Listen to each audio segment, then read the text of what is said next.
South Africa take on the West Indies in a must-win game in Dubai.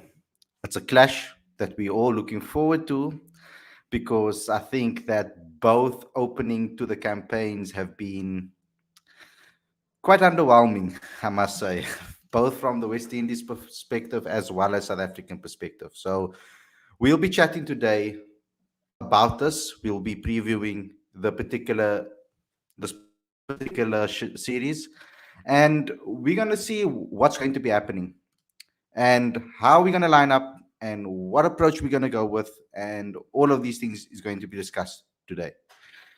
But we also have a special guest on the show today. A lot of you guys have asked whether we will be bringing him on the show, and you guys will see obviously on everything that we've promoted on social media. Marshall from Caribbean Cricket Podcast will be here, so I'm really excited to chat to him. So myself and Aditya are going to dissect everything when it comes to this particular game. Now, to the guys that are new to this channel and everybody that is here, the first thing I'm going to ask you to do is first subscribe to Cricket Fanatics magazine. There is a free link in this description for you to download the free edition of the magazine monthly, every single month, directly to your inbox. After the show, you can click the eye on the screen and you can go directly to it. It's 100% free, all back issues, including the latest World Cup edition. And if you're new to this channel as well, you know what you have to do. Click subscribe to this channel. Click that notification bell for all future videos, and go ahead and subscribe to the Caribbean Cricket Podcast as well on all platforms, Twitter, Instagram, YouTube, you name it. Go ahead and follow them too. So without further ado, guys, let's get straight into today's video.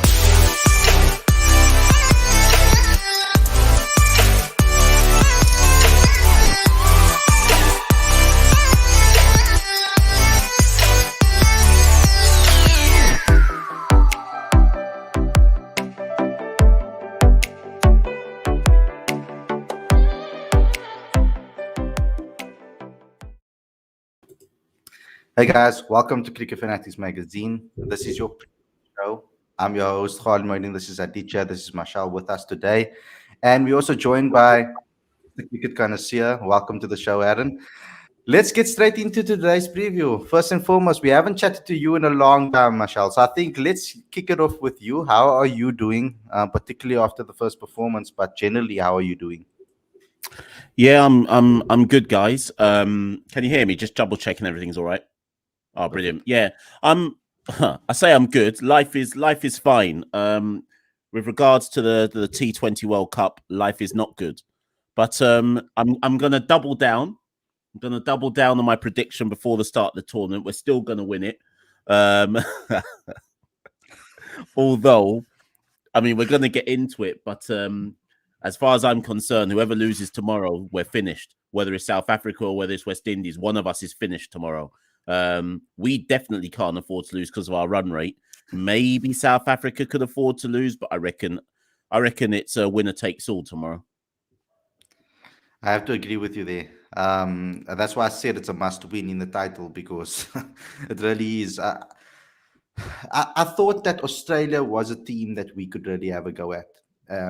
Particularly with the form that they went into this tournament with, and others really thought that South Africa had a team that can really give it a full go against them. That particular pitch as well looked like 150, 150, maybe 160 pitch, maybe even 140 we could have defended maybe on that particular pitch. But unfortunately, South Africa's batting woes. It's the batting for both of us, Marshall, that has been the problem here.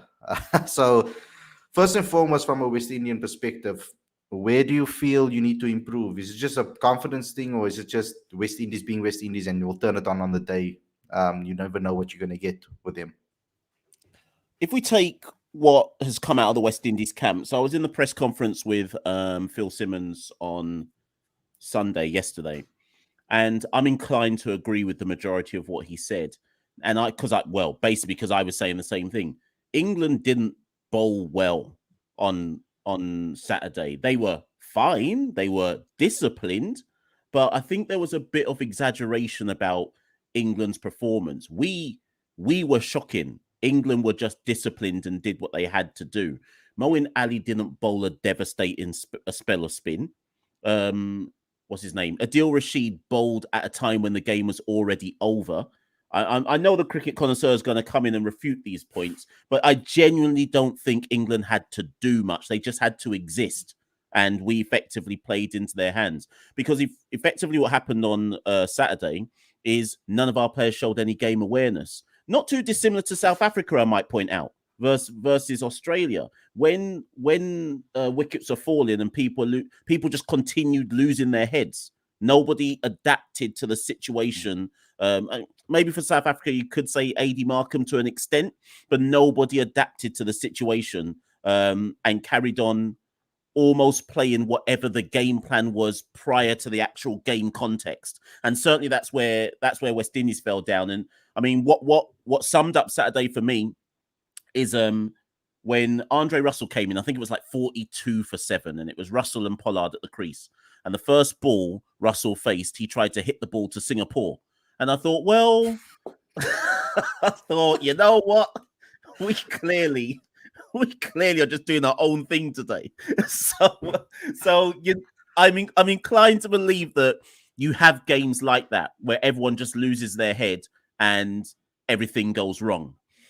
That said, I think you're right, Khalid, in so much as South Africa's strength is their batting. Oh, sorry, their bowling. Sorry, not their batting. Is their bowling. Our strength is our batting. And I don't know. It's going to be really interesting because I think we have to go back to what happened in the summer. Remember, South Africa took that series 3-2. But the one question I asked Phil, and I want to see what the South African opinion is here. I said to Phil, what's the plans for Shamsi? Because you take Shamsi out of that series in the summer, and West Indies probably win every single one of those games. That's you may disagree, but I'm just saying that's how good he was. I think people forget that basically we couldn't get him off the square for the whole series, right? So I said to Phil, what's the plan? Now, if it's me, I'm just playing Shamsi out. I'm saying, you know what? Give him his 4 overs, let him go for no wickets, 20 runs, maybe 12, maybe 15, and feast on everyone else. So it'll be interesting to see how they approach, how South Africa approach it, knowing that Shamsi's the trump card. And I'm talking a lot here, but the other thing is I'm not sure you should play Maharaj because we don't have many right-handers. So I'm not sure you want the left arm spinner here. So it's going to be interesting to see what South Africa do in terms of their composition for their bowling attack. So we'll see. I mean, yeah, I'm saying we should go with 3. I think we should go with Bjorn. I think we should drop class and we go for Bjorn. We go for Dwayne Pretorius at 6. And I think the spin is the problem for West Indies from my perspective. I mean, spin really was the reason on this particular same wicket. So my thing is that the one thing I'm a little bit worried about from a South African perspective is that you guys have played here. Now you know what it's about.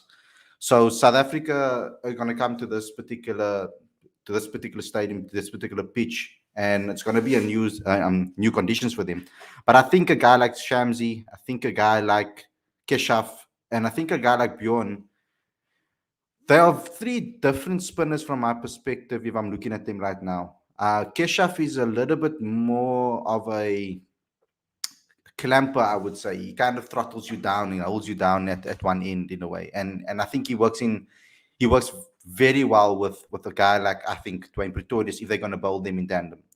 But I want to get Aditya to chat here quickly because you went to the press conference, Aditya.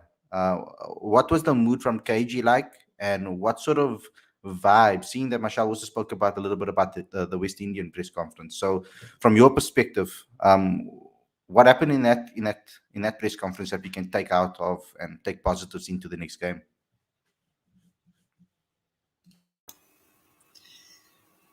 Well, good to see you again, Michelle.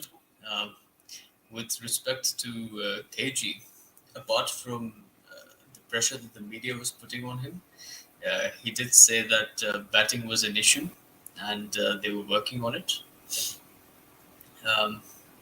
But they seemed otherwise quite upbeat. You know, KG is the sort of individual who, who isn't likely to be particularly phased by a defeat like that, and yeah, he was fine. He seemed like I read through that KG presser and I looked at some of the things that he had to say, and I mean, it did come across that he was fairly. I wouldn't say abrupt, but he was very stern in the way that he responded to some questions. I would say. I guess that's just cagey to the media sometimes, especially before a high pressure game. And it was clear that it is the batters that are the issue. And now my thing is the biggest problem for me, Marshall, and as well, Aaron. I want you to maybe weigh in here, Aaron. The problem was for me is not that we are not only did we bat poorly, but we lost wickets quickly without an attacking approach. It's not like we went out there like the West Indies and tried to smack the ball to Singapore, as Bashar said. But we went out there quite a little bit tentative, and yet we still lost wickets. So that was a major concern for me. Is that especially the way Temba lost his wicket to someone like Glenn Maxwell. I'm not saying Glenn Maxwell's not a great spinner, but he's no Shamsi. Yeah, if you understand what I mean. So I expected him to play Glenn a little bit better. So I'm a little bit worried about the way we're going to approach this because we came in here confidence. Well, we came in here confidence saying, okay, South Africa's very good against him, but we've added some shots selection and different types of shots to play the spin. So I'm happy because I think we'll be able to handle the spin. But then yet we had a little bit of a problem there with Aiden. Not with Aiden, with the Temba over there, and I'm looking at it and I'm like, okay, wait, maybe Zampa's also doing some damage here, and I'm like, okay, wait a minute. Um, let's see what we do against the seam because the seam has actually bothered us in this particular game, and that was a big worry for me. Is that it's not necessarily that Josh Hazelwood bowled amazingly. Although he did keep it quite tight, and he kept, like they say, test lengths in a way, and that seems to be the thing that does it in T20 cricket these days, especially on slower wickets. But what do you want to see from South Africa from a batting perspective? I mean, I think I would have felt a lot better if we came out there and gave it a proper go. Yeah, I would agree, to be honest, Khalid. And first of all, Mash, nice to see you back here on Cricket Fanatics magazine. Also, yeah, what a performance that was from the Three Lions and a Crown the other night. In particular, Chris Wokes getting Evan Lewis out nice and early, doing the damage. But in terms of South Africa's approach in this particular game, Dubai is a pretty high-scoring venue. Okay, and it is very seam conducive. If we look at the IPL, and of course that is different to international cricket, but the average score there in 2021 was 178. So you have to go out there, you have to attack pretty much from ball one. It's also a very, very good place to chase. So in terms of the toss tomorrow, I think that's going to be absolutely vital.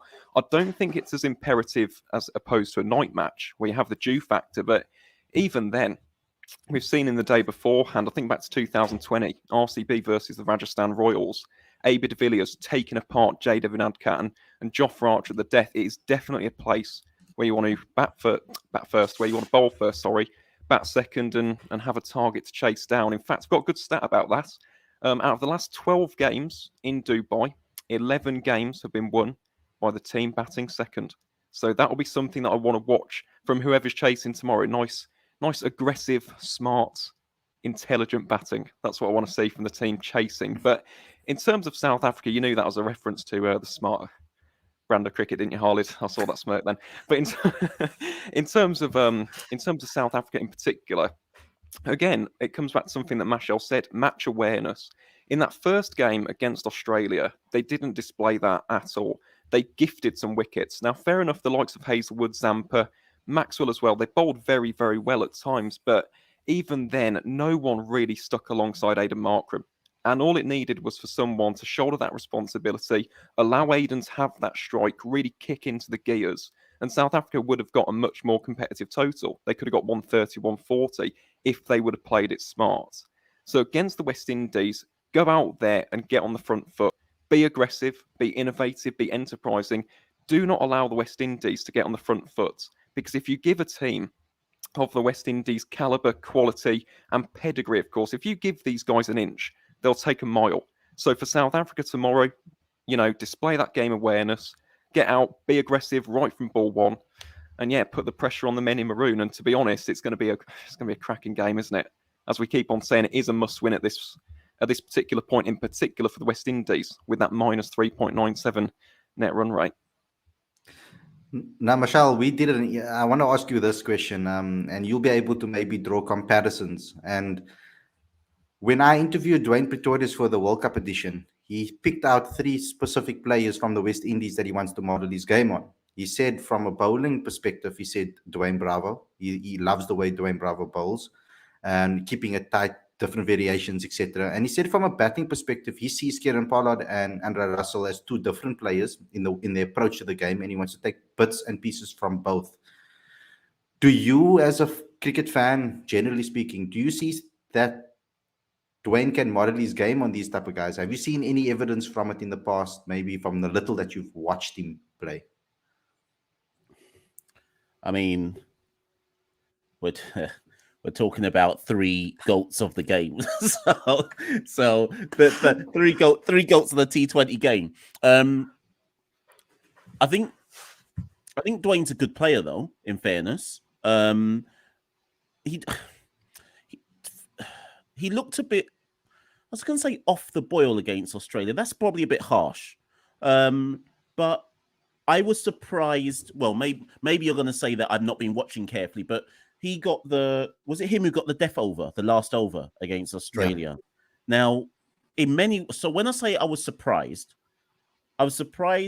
because I just thought you go to your most senior bowler then. Obviously, and I would have given it to Rabada personally, or I would have twigged it so that it was Rabada. Now, obviously, in the summer, Rabada and Ngidi got serious tap at the death versus West Indies. So maybe plans have changed and Pistorius was always going to be their go-to guy at the death. But I just found that, I'm intrigued to know if you found that peculiar. I found that peculiar move to have him as the final bowler.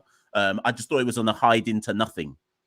In that particular situation, and you got to go to someone more senior. But in terms of his skill set, listen, he's a good player. He's a good player. I'm going to need to see more of him before I can put him alongside a GOAT. But he's got the skill set for sure. But the bigger question really that I asked about him, which I put back to you, is when I look at that South African batting lineup.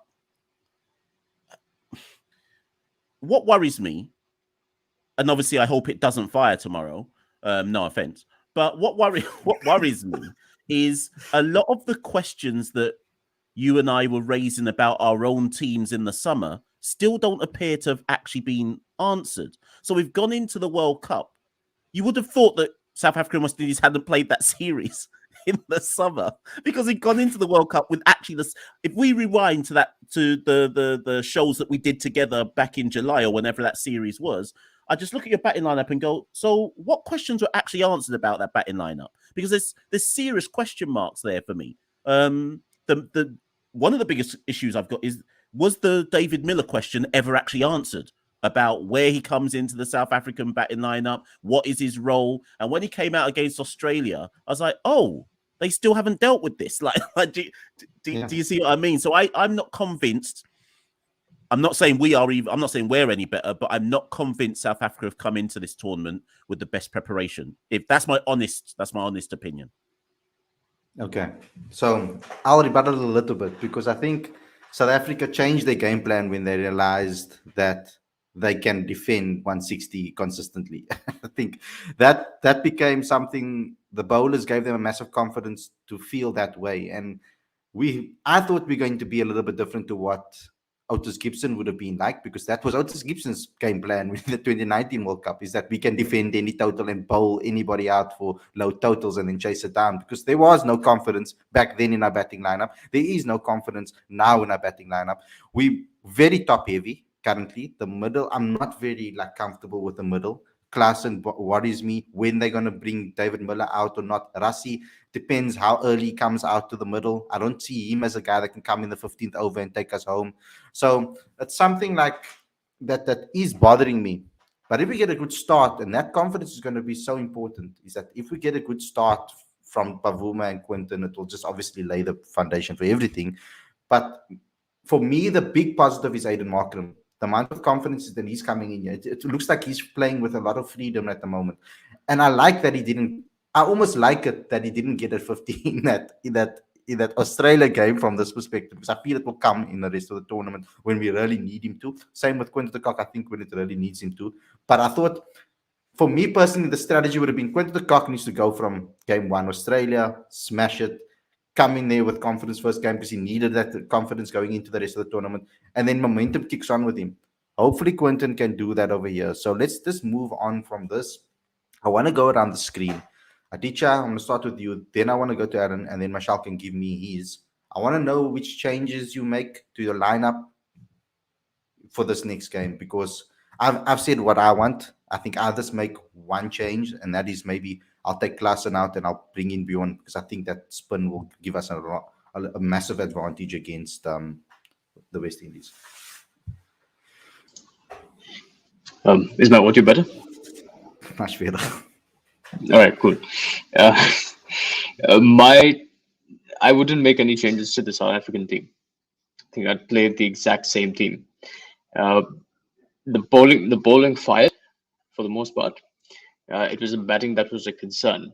So at the moment, it doesn't seem like taking a batter out would be the wisest thing to do, because the batting group unfortunately is short on confidence, and although they came off the backs of 3 series wins before this World Cup, losing that game against Australia would have dented their confidence. And if the press conference with KG is anything to go by, it is an indication of the fact that the team is as concerned about its batting as we are.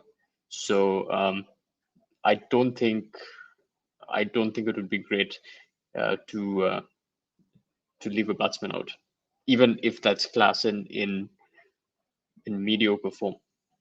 So I would play the exact same team, and I would just hope that the toss goes South Africa's way. Well, then it has to be Markram that does that extra spinning option, maybe as an open from that perspective. That's fine actually, and I don't know why he didn't bowl an over or two in the game against Australia, because what really happened there was that KG's quota had to be completed in order to rest some of that momentum back in South Africa's favor, which meant that Dwayne Pretorius had to take that final over. But you never know how Aiden Markram would have done, and Aiden Markram's in decent bowling form. It's not like he's been smacked all over the park. So I was a bit shocked there, but I mean, I thought Temba generally had a good day as captain on that day, but I was a bit confused about why Aiden wasn't used. I think it's because they feel a lot more confident with more runs on the board to bring on Aiden, just a little bit more to gamble with. Aaron? Yeah, to be honest, just to echo Aditya's statement there, really, I also would go unchanged. Now, you mentioned about an extra spin option, Khalid. I mentioned him before the tournament. I'm just saying, if you're looking for a spin bowling all-rounder, John Smuts, he could have been used, has a good record against Australia as well, but he hasn't been selected. So I'm just going to put that out there. The only problem that I understand the logic by bringing in Bjorn Fortuin, but surely you can't take another batsman out of that South African batting lineup. Surely not. Not at the highest scoring venue in the UAE. I think that would be not just a risk. I think that'd be a little bit disastrous, to be honest, unless one of the top 4 fired with the likes of Van der Dusen, Markram, or de Kock and Bavuma have a fantastic partnership. You would have to gamble on that. So for me personally, I wouldn't make a change for South Africa. The actual interesting one, and I'd love to know Mashel's thoughts on this, is regards to the West Indies. And that's another spin option. I'd love to know your thoughts on this, Michelle, because in that first game, we saw Ake Hussain, and he was absolutely fantastic, had those 2 excellent caught and bowls, but he wasn't backed up by another spin bowler. And I know that was a completely anomalous game. Of course, it was 55 runs. We're not going to have that every single game this World Cup, as has been displayed tonight. But I just feel like in Dubai, what we saw throughout the UAE, what we've seen in the past with teams like Pakistan and Afghanistan, is 2 spinners, almost to just clog up those middle overs, because you've got massive boundaries in Dubai. And I just feel as though you can't go into this game with 1 spin bowler. So, Masha, I'll pass over to you, really. What are your thoughts on that? Would you go with the extra spin option in tomorrow's game against a team which hasn't looked great against spin? Perfect segue. And so basically, the only change that West Indies can make is to bring in Roston Chase, not to be an anchor, as everybody in the Caribbean is so obsessed with talking about, Roston Chase doesn't Fair make my enough. team because he can bat. He makes my team because he can bowl off spin. If he didn't bowl off spin, he wouldn't get my team full stop, because Shimron Hetmeyer is a better player than Roston Chase. Shimron Hetmeyer, if you want an anchor in the modern sense of T20, Shimron Hetmeyer is your anchor player. So Roston can come in because he can bowl. That said, so yes, we need another spinner. West Indies have to play another spinner. But the problem, I think the thing that people have forgotten here, if that England game hadn't gone so terribly, I actually think Chris Gale was going to bowl off spin. And I think everyone's forgotten that Chris Gale can bowl off spin. I'd actually say that Chris Gale bowls a better white ball off spin than Roston Chase, personally. But obviously, Roston's the one with form. Now, against South Africa in the summer, Chris Gale actually did bowl in that series as well. He bowled in 2 games and only went, I think it was like a total of 4 or 5 overs, and South Africa only took him for 6.5 runs in economy rate. In fact, it was the best economy rate of anybody who bowled for us. So don't underestimate that. And this is why when people say Gale's going to be dropped, I'm like, no, he's not, because he offers another off-spin option that people have actually forgotten about. So when people say, where's West Indies' third spin option coming from if Roston comes in, it'll be Chris Gale. So I don't see Chris Gale being dropped, not for this game, anyways. So the other thing that I'm more intrigued about with South Africa, where we went wrong versus South Africa in the summer, if you remember, all of those games against South Africa, we rescued it in the back end of the innings. It was always the last 10 overs where South Africa couldn't accelerate. Like, I think Quinton and whoever was opening at the time, can't remember, was it Peterson? Can't remember what his name was. Whoever was opening with Quinton at the time, sometimes they got off to a good start because our power play bowling was useless, which, by the way, is why I think Jason Holder has not been picked. Now, a lot for me, therefore, depends on Ravi Rampal in the power play. How quick can he get at the South African openers? And Khalid, this goes back to your point. If South Africa aren't given a good foundation, I think they're in all sorts of problems. So for me, it's all about South Africa in the power play and what our power play bowlers do. And for that's Ravi Rampal, obviously, who will bowl 2 in the power play, maybe 3 on the spin, you never know. And also South Africa are right-handed heavy. So what, Temba, Markram, Klaassen, if that say the team stays the same, so Akil Hussain will have a big role to play as well, as Cricket Connoisseur alludes to. So this whole game hinges on South Africa in the power play. Literally, I think it all hinges on that. If South Africa get a score, I think their bowling attack is good enough to stop us winning. But if they flounder in that power play, and remember, our best bowlers and the ones who South Africa struggled against in the summer was Bravo and Obed McCoy with the change-up, the off-cutters, the slower balls, the variation. So I've got no concern about us rescuing this in the back end. So it's all about how well South Africa get, what foundation South Africa lay. Do you catch my drift? Mm-hmm. And that's one I 100% agree with you. Actually, I put West Indies as favourites because of the experience that they have in the side to be able to turn things around. South Africa, from that perspective, No. On another show, what did you say? South Africa would absolutely trounce Australia and West Indies. Don't go changing that now after your team's gone 0-1. You have to change. It's like me sitting here and saying, it's like me sitting here and saying, it's like me sitting here now after a 5-0 loss to Liverpool and say that United are going to go trump flipping Tottenham. It's like me saying that. We didn't have a great game against Australia. The confidence is down because of the experience. Khalid, where is the support for the boys? It's not one game. I believe that they will. I believe in my team 100%, and I think that they can do it. But I'm not saying be favorites. I'll rather go in as underdogs. I'll rather go in as underdogs with the pressure. No, hold on. We're underdogs here. Wait a minute. Wait a minute. Guys, okay. Thanks a lot for tuning in, guys. I really enjoyed this. I hope Michelle comes on our review show because that's going to be the one I think everybody's going to tune into because either way, that's the views. Thanks a lot for supporting us, guys. Please go ahead. Cricket Fanatics, guys, please go ahead to the Caribbean Cricket Podcast and go subscribe to them as well as to our channel, guys. Thank you to everybody for tuning in, and I hope you guys enjoyed this episode. Let's have a great game tomorrow. Good luck to everybody involved, and we'll see you guys again tomorrow with another review show. Take care, everybody.